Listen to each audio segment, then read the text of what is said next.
তামাত্তু হজ যেটাকে বলে, যে দেশ থেকে উমরার জন্য এহরাম বেঁধে গেলে এরপরে এহরাম উমরার কাজগুলো শেষ হয়ে গেল। উমরার 2টা ফরজ 2টা ওয়াজিব। উমরার প্রথম ফরজ হলো এহরাম বাঁধা, দ্বিতীয় ফরজ হলো বাইতুল্লাহ শরীফে তওয়াফ করা। 2টা ফরজ আদায় হয়ে গেল। এরপরে সাই করা, সাফা মারওয়া সাই করা, এটা হলো ওয়াজিব। আর 4র্থ নম্বর ওয়াজিব হলো, মানে প্রথম ওয়াজিব হলো সাই, সাফা মারওয়া সাই করা, আর 2য় নম্বর ওয়াজিব হলো আপনার মাথা মুন্ডন করা, চুল ছোটো করা। তো আমরা এটা ওখানে গিয়ে এটা করলাম, তো হালাল হয়ে গেলাম। মাথা মুন্ডন করার সাথে সাথে হালাল হয়ে গেলাম। এরপরে যখন হজের টাইম আসবে, হজের টাইম বলতে মিনা নিয়ে যাওয়ার সময় হবে, তখন এহরাম বেঁধে আবার নতুন করে হজের জন্য এই মিনা যাওয়ার প্রাককালে মসজিদে হারাম থেকে আবার এহরাম বেঁধে যাওয়া, এটার নাম হলো তামাত্তু হজ। এর মাঝে ওই সময় আসে, আপনি তো অনেক আগে গেলেন, এরপরে জিলহজ মাসের 7 তারিখ কিংবা 8 তারিখে আপনাকে মিনা নিয়ে যাবে।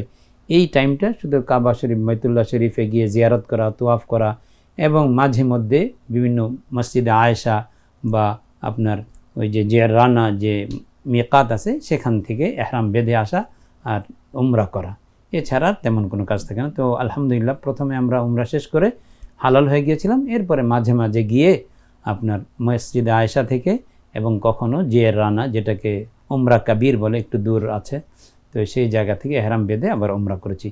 মূলত নিয়ম হলো যারা মক্কাবাসী, মক্কায় চলে গেছে তারাই মক্কাবাসী। মক্কাবাসীদের উমরার জন্য এহরাম বাঁধতে হয় হারাম শরীফের বাইরে, হারাম এলাকার বাইরে গিয়ে। তো মসজিদে আয়েশা যেটা, এটা হারাম এলাকার বাইরে কাছের, এই জন্য ওখান থেকে এহরাম বাঁধা হয়। আবার ওই যে জিয়ারানা মসজিদ, এটাও হারাম এলাকার বাইরে।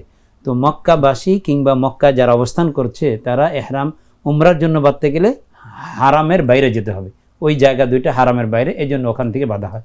আর মক্কাবাসীরা বা মক্কা যারা অবস্থান করছেন তারা যখন হজের জন্য এহরাম বাঁধবেন, তো হারাম শরীফের যে কোনো জায়গা থেকে বাঁধা যায়। তো বরকতের জন্য মসজিদে হারামে গিয়ে, বাইতুল্লাহ গিয়ে বাঁধা হয়। এটা সাধারণ হজের এহরাম আর উমরার এহরামের বাইরে গিয়ে সাধারণত বাঁধা হয় না।